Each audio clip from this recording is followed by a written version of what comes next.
one of the guest programmers for the IN Festival 2020 programming committee. I'm honored to be here today.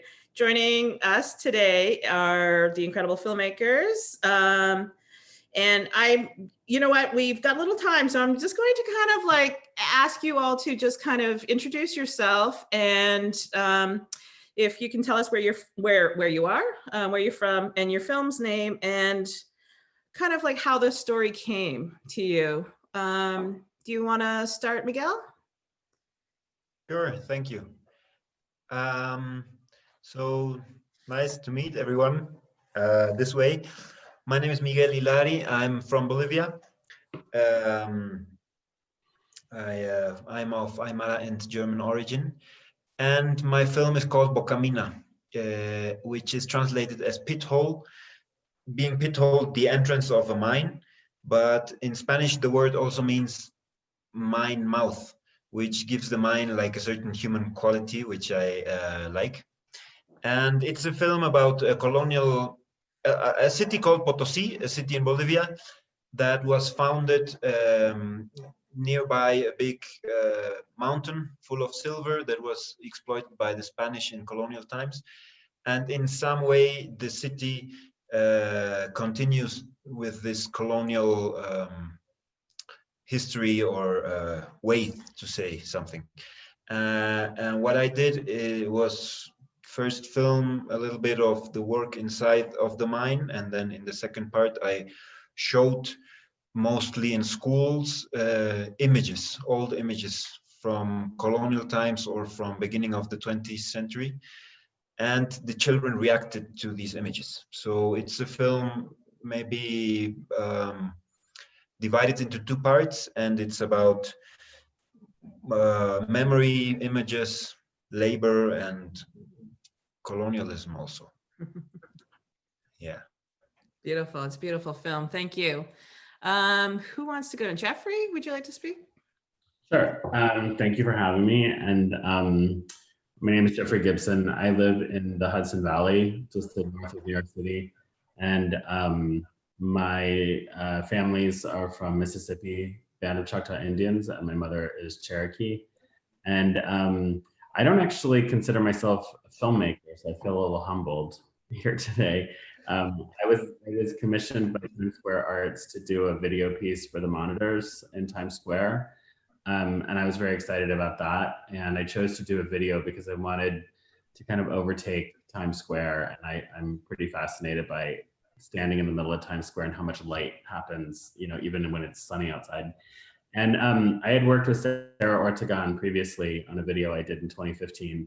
And Sarah is a champion jingle dress dancer. And so I tried to work with some old footage from that video, and it wasn't high quality enough for what I wanted to do. So we brought her back to my studio in just in upstate New York, and we reshot her dancing in her own regalia, probably about 5 different times.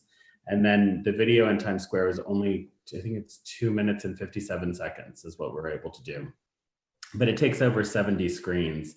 So we cut a video together that we made 3 versions of, so that you could get the sense of about 180 dancers dancing over Times Square. And they range anywhere from 9 feet tall to I think some of them are probably about 20 feet tall. And there's lots of pattern and lots of sound. And then we got permission from a tribe called Red for her to perform to that. So in the video, you'll hear the song Sisters by a tribe called Red. And unfortunately in Times Square, there's no way to have the sound be present. So we just let people know that. And if you're online, you can see it. But then also Sarah came and did a live performance, actually just at the beginning of COVID. So it was the weekend before everything's shut down. So it was the last thing I experienced. But yeah, we've actually had a few requests to show the video. We're still trying to figure out different ways because like I said, it was on 70 different monitors. Wow. So, you know, there's lots of variations on how it can be shown. So I think, but at this point, I actually, during COVID, have been working on 3 video projects. And so we just launched another one this past week, but that's the way that I've been keeping busy. And so I pay attention to all of you because I've made a number of videos now, but sort of from a perspective of someone who works with materials and sculpture and painting. But yeah. It must have been so powerful just standing there and watching 70 screens and that many dancers. Wow. Yeah. It's really wild. I think actually on Times Square Art's website, you can see, they had documentary people there to document what the whole experience was like, but it was pretty over the top. And I think because of COVID, it ended up playing on the screens, I think until the end of August. So that was, in a weird way, meaningful to have that dancing happening in the center of Manhattan for that period of time, especially when the streets were empty. It's a lot of healing. Yeah. Thank you for sharing that. Shelley, do you want to say hi? Yeah. Hi. Hi, I'm Shelley Nero. I'm Mohawk Turtle Clan from Six Nations, living in Brantford, Ontario right now. And I did a short film on Pauline Johnson, Tekahawanake, meaning double wampum. And I find her story really fascinating and really inspiring. When I was growing up on Six Nations, we, every year there was like just before the fall fair, we had a Pauline Johnson Day where we had to learn a poem and we had to illustrate that poem and what it meant to us. And then there were times we had to do like copy her memorial that was situated in Stanley Park and recreate the memorial. So it's like we were pretty invested in her life, even though she had passed away maybe 50 years before that time. But I just remember teachers and people, just people in the community just really loved her. And so this film really gave me a good opportunity to learn more about her. We wanted to make it into a feature film, but because of funding, we had to like cut back. And, so this is kind of like a trailer of her future feature. And, if she was alive today, she'd be a rock star. She totally dominated the stage and her presence in Canada. And I think it was also maybe some of the US and Britain where she was seen as quite a prominent artist. And I think, sometimes those people fade away. So I think by bringing a little film back like this, hopefully it'll bring back some of that interest to her. Mm-hmm. And I love the subtle humor in it. Yeah. As you often do. Thank you for sharing. Hi, Marcia, do you want to say hi? Yes, hi. I'm a Sami person, so from Finland, part of Sami land. So my film was actually made for this short film series for International Sami Film Institute. And they wanted a short films about this corona time, this COVID virus.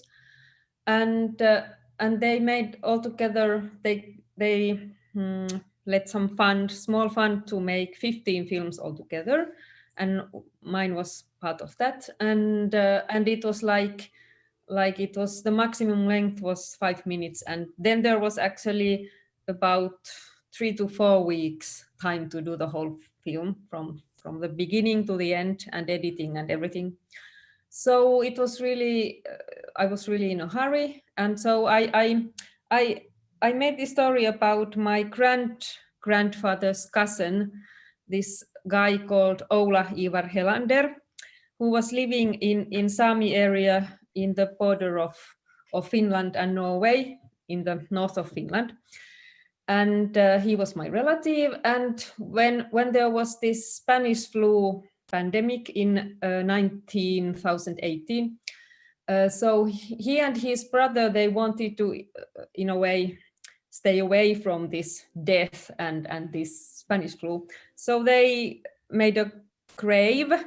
So actually this Ola Ivar made his own grave, dig a grave, and then he went lying there and put some turf onto him, and then he was like thinking like that when the death or the Spanish flu pandemic will come, so the death will think that he's already dead. So I wanted to do that because I live in south of Finland, in Helsinki, which is not Sami area. It's actually the capital of Finland, and to Utsjoki, where my relative still lives, it's like 1,300 kilometers. So in a way, I wanted to adapt this story to my own environment, and I was also thinking about like there was also a talk about this, like that when somebody dies, well, they say that people die twice, that the next time is when nobody actually remembers you, or at least that nobody is alive anymore who has seen you. And with this Oula Ivar, it is like that he died in 1942. So actually the people who will be still alive had been really small children when he was alive. So that was something I was thinking, and well, of course, this kind of thinking like that things are happening in different times and spaces, but as we see, the time is cyclical. So in that sense, I feel that things can happen like again and again, simultaneously. Yeah. Yeah, it really makes you just kind of like, yeah, think about that kind of that cycle. Thank you for sharing that. How's our friends from the film Sky Aliens? Help me out here. If you guys can, if you can introduce yourself and talk a little about your beautiful, beautiful film. Hello, I'm Edward Manoga, and we are from the Solomon Islands Sky Island film. Yes. Can you hear us? Yes. Okay. Hi, I'm Daniel Kakadi from Solomons, and yeah, from the Sky Island film team. And I'm Regina. I'm Neil and Junior Patrick. So there are 9 of us, but the other 3 couldn't make it at the moment. So it's just us, and we're from the Solomon Islands. It's our first time to be part of this Imaginative Film Festival. Was a big thing for us, so we're very happy. And yeah, we're so super excited. It's 6 in the morning here in Solomon Islands in the South Pacific. That's awesome. It was a good process. You know, we had a very good experience working together, and having new filmmakers, budding filmmakers, and already people who are already existing in this space. So learning from one another and then talking to people, getting their stories and being able to tell the truth was one of the biggest things that we've ever, really proud of. Yeah. So Sky Islands, it's a film about the connection of people, between the people and the mountains, and the last, areas in our provinces, our islands that are very fragile and very important to us. That's our connection to the land. And these places are sacred, and they're in danger of logging, because logging is a threat to our nation at the moment. And we're trying to advocate for those areas to show that these places need protection. And for us young people in Solomon Islands, especially those living in urban areas, it's important for them to know that they have to be connected to the land in order to preserve us now for the future, for the connection to keep on going and a new generation to see that. And more advocacy on those areas are important to us. So for all of us, it's the first time to go up to those areas. Solomon Islands is made up of 9 different provinces with 900 islands with over 300 languages. So we're very diverse. So for us to go to these areas and document, even though we're like a dot on the map, but we're very, very diverse. So for us to go up to those areas and document our story as a combination, our collective story, and show it to the world and to us from the outside perspective, it's very important. So we're very happy that we're part of this, and Nia Terra supported us to be part of this. So 1, 2, 3, go, Sikono. 1, 2, 3, go. Be good. Thank you. My God, there's so much beauty in everything, and just how the voices come together and they thread so naturally and yet distinct, as you were saying. Hi, Sien. Sorry, yeah. Kia ora, yeah, no, Yeah. tika tērā, that's correct. Kia ora, awa, tēnā rā tātou. Ko mata whaira te maunga, ko roto i te roto, ko te arawa te waka, ko te arawa te iwi, te taho tōku pāpā no Ngāti Porou, no Tarawa, te taho tōku māma no Ngāti Kahungunu ki te Wairua no Ngai Tūhoi. Ko Sian Elise White tōku noa, tēnā tātou. Kia ora everyone, I'm Sian, born and raised in a small town just south of Auckland in New Zealand called Rotorua, which means the Two Lakes. I'm just turned 32 on October the 21st. So I'm out here in a place at the moment, I'll just quickly show you, called Raglan, which is another of my, where I whakapapa to, where my roots are connected to via my father. I'm out here with my girls, with my friends this weekend. So I'm tuning in from Raglan, which is about 2 hours from home, but I live in Rotorua. My film is called Daddy's Girl, or Kōtiro. Kōtiro in Te Reo Māori means girl. And it's a story inspired by my experience when I was a younger girl of losing my grandmother, who was the leader of our whānau to dementia. So she passed away. She was a very stoic, strong, powerful wahine Māori, Indigenous woman, who was very much so the glue of our whānau. And it was an interesting experience watching and witnessing this very strong, stoic Indigenous woman sort of slowly disintegrate, you know, whilst she was in the throes of suffering from Alzheimer's dementia. And yeah, the film is set in present time. It's all in the language in Te Reo Māori, and I've actually shot it inside my grandmother's house. And the relationship is between a father-daughter, and the relationship is very much so based on my relationship with my father, which is her son. It's very cheeky, it's light, it's yeah, filled with, it's quite comedic at the beginning. And sort of it's inspired by a thought I had one day about what it might be like if Dad, because there is kōrero back in New Zealand about how dementia is sometimes genetic. Yes, so it goes down through the family lines, and what it might be like if one day I had to take my father to a care home because, you know, he had dementia, and he's sort of shown at times early onset, signs of early onset.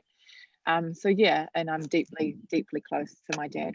Yeah, it was my first film as writer-director.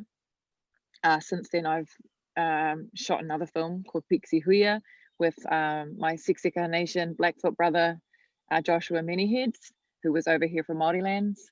And I'm about to shoot another short in March next year here in my hometown.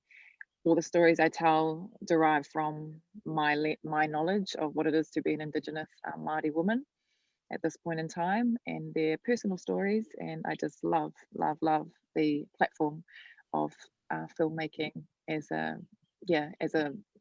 medium to tell these stories. So yeah, that's me. Very humbled and privileged to be here with as a part of Imaginative, and also to hear all of your stories. Ngā mihi nui, many thanks and acknowledgements. Kia koutou, te iwo.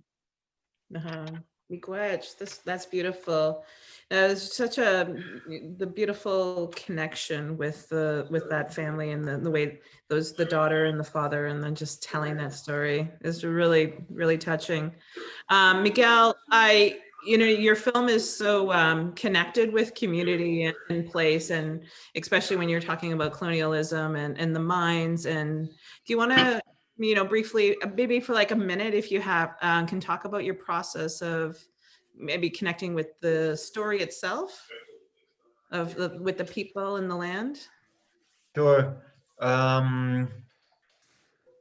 So there, some people say that actually global capitalism started in Potosi, because it was this huge silver mine that the Spaniards exploited, and all their wealth for the Spanish crown mainly came out of Potosi, and it had some decades of glory, let's say, but now it's a very poor town, and it's a town that has this weight of its own history, and you can actually feel that or sense it when you walk through the city.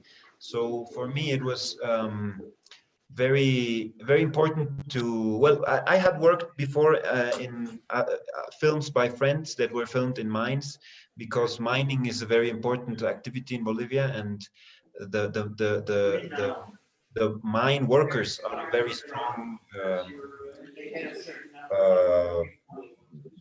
how to say this, a very strong workers union in Bolivia.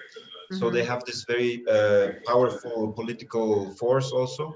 So mining has in some way been a lot in Bolivian literature or film or visual arts. And I just tried to connect with the people through the images, and I wanted to get to know, like, if those images from the past were like a collective memory, or if they were or if they belong to only the intellectuals that study those images. Oh, wow. And what I got to know was that actually all the school children in some way relate to these images from the past, and that was very interesting for me to know, right? Yeah. No, and then in allowing the viewer to yeah, just sit within that idea. Yeah. It's really, like I said, it was really powerful. I'm gonna jump to Sky Island and see about, okay, so there was 9 filmmakers, and the process of getting 9 voices together and then just coming up with that storyline. Do you want to briefly tell us how that happened? Maybe like from your own perspectives? Take it. Ready to go. Yeah, so well, we were given the opportunity to go and film in these areas. We didn't have a story beforehand. So when we go out there, and it's our inspiration as filmmakers, when we, you know, as storytellers, all of us are storytellers, we go to those areas, and then that's when, you know, the story began unfolding. So when we go back and when we were trying to find out how we're gonna make our stories together, and, you know, capturing the stories of the people and the land, it just unfolds itself in what becomes Sky Island, when there's no dialogue and just the capture of what is really out there. As much as possible, we wanted to ensure that, you know, we show different perspective of all areas of the island, and how the connection is really, though, like some of us live in the coastal areas, and then there's some of the mountaintop, but we all share the same connection with the land. And that's the main thing that we wanted to share in the film. Yeah, you can see it. It's really, yeah. So I was just, yeah, I was so inside that story, and just every moment, and as it moved along, it's just so beautiful. I'm going to jump to, just so everybody gets a chance to say something. Marcia, what kind of new work are you working on right now? I'm actually planning to do a short film about this Sami mermaid. Because, you know, the mermaid story is like very common all over the world. So I was thinking a bit like that because what is happening now in the world with this climate change and everything. So I was thinking like that there is this mermaid who is coming to the shore in the north of Norway, and she's like a ghost from the past, and there's like nobody else left. So it's like the earth is empty in a way, and now this mermaid is, as a ghost, is the only one who is living now. So it's quite sad story, but that's something I'm actually going to work next year. And Nice. Yes. Excellent. Well, we look forward to it. Yeah. Shelley, I'm going to ask you a question you probably get asked all the time. Your use of humor in your storytelling, and especially like there, like I was saying, I felt there was like this subtle humor within, you know what I mean, the power of the poetry within what you were sharing. So if you want to just talk briefly about the importance of humor. Well, I think humor adds a layer to personality, and I think the story of Pauline Johnson, you could make it strictly a documentary and then it would be all seriousness. But I think there was a lot of humor in her life. She would have to be able to portray her stories, and some of the poetry that she did create were dealing with really serious issues. And I always think humor is a way of opening up that door a little bit at a time, and then people are invited to come in, based on the humor that was created in her work. And I just think that she was pretty like multifaceted. She was just very interesting. But I think humor is just such an important element to any kind of storytelling that we see.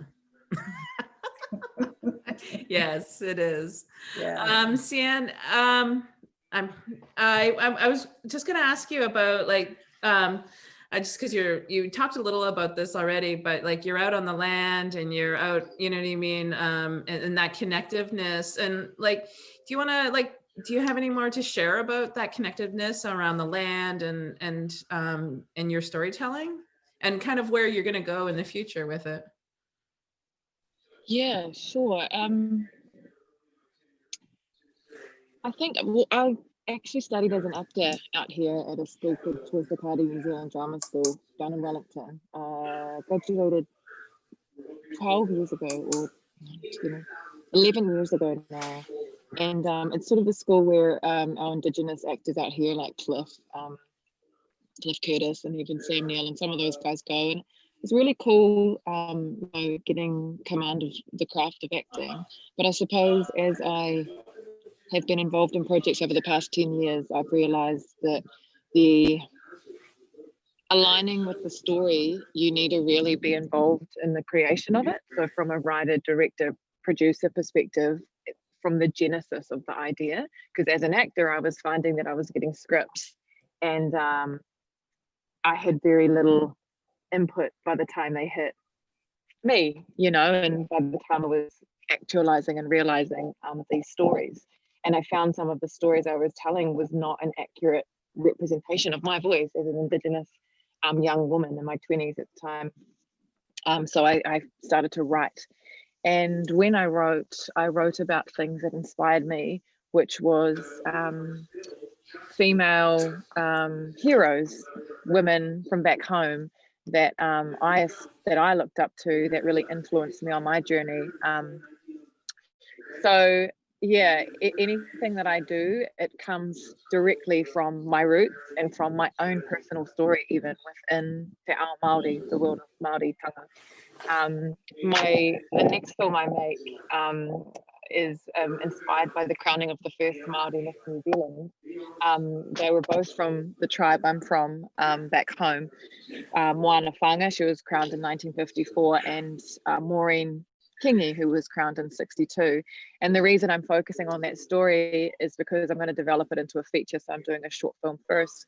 But these women were crowned during a time where it was pretty much illegal in New Zealand to speak the language, to practice our prayer or our rituals.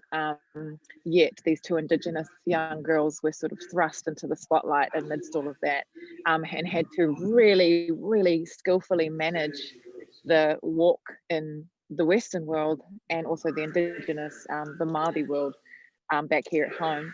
And, everything that they had to handle, the politics of not being able to speak the language, but being native speakers, of not being able to practice their prayer, but that's how they were raised, and having to sort of really fill and be seen as successful sort of native beauties in this world, but also sort of quiet down and hush down their culture.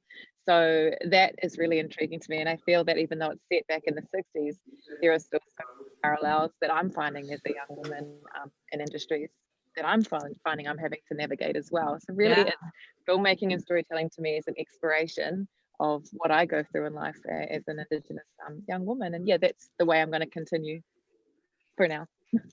Excellent. Love it. Yes. And then the resilience within those stories. It's wonderful. Jeffrey, there's a certain aesthetic that you have within this piece, and maybe if you want to talk about kind of like why you chose the way you shot it, like within the black background, but then, you know what I mean, with all those colors and sounds that, you know what I mean, really vibrate throughout the film, and also how maybe it reflects within your past work and your future work. Yeah, I mean, I as a visual artist, like I'm most interested in materials and whatever history they have that comes with them. And I think that probably started in my early 20s. I worked in American collections, and so I worked as a research assistant with NAGPRA for about 4 years. And so learning all the stories about objects in museum collections really was my introduction. And you know, when we would have tribal delegations come, it was the stories that they could share with me about what we were looking at. You know, sometimes those stories weren't shared with other people. I'm sure there were stories that weren't shared with me. And I think videography, you know, it's allowed me like a way to show multiple perspectives of a material or of an object. So a lot of times it comes across in editing, you know, there's sharp cuts between showing a material kind of still, and then maybe it's very up close in movement, and then kind of hovering back and forth between abstraction and how you might recognize it more immediately. I mean, I always think about how it relates to my other work, which is influenced not only by also by, you know, queer aesthetics and, you know, club aesthetics and music. So I just try to think about how I can mash all of that together. And it was actually Sarah, while we were filming, who brought up the idea of playing A Tribe Called Red. We were listening to traditional music, and then she said, you know, can I put something else on? And I said, sure. And it just kind of brought it all together. Like their music really brought it all together, because I think they're doing a lot of that kind of patchwork and mashup as well, with like history and contemporary and digital and analog. And so so that also influenced like the editing, you know. So we did a lot of cuts knowing that I really wanted moments that kind of almost paid tribute to like early 90s VJs in like clubs, you know, like weird monitors on the dance floor that were just with the music. Yeah. Yeah, so that's actually something that I've been paying attention to. A lot of it happens, you know, like live to the music. So I just really kind of moved back and forth until and it's always important, especially with 2 minutes and 50 seconds, you know, it's like, how do you get arc? You know, it's not really enough time for me to tell a narrative that I'm interested in, but so it's a really visual kind of arc and a kind of textural visual piece that I need moments of silence, I need moments of kind of awe, I need moments where we can pull back. And the black background was really because for editing purposes, when I knew it was going to be on 70 monitors, you know, I thought this way we can kind of stitch them together in a way that works. Excellent. Well, thank you. Thank you, everybody. I'm going to wrap it up right now. I want to, yes, thank you for sharing your films, your very beautiful, powerful films. And there's so much that's connected within all of these stories. And there's so much power within your voices. So miigwech. And I want to thank everybody for joining today. Join Nikki Little, who will be hosting the next feature focus tomorrow, Sunday, October 25th. For the Inconvenient Indian live Q&A at 2 p.m. Eastern on this platform. And also just a reminder to vote for your favorite feature film and your short film for the 2 Audience Choice Awards. You can vote on the festival website under the tab Vote Here. If you have any difficulties, there's a handy help button, as well, and imaginative online staff and volunteers too. Happy to help. So thank you, everybody, and take care. Enjoy. Thank you. Yeah.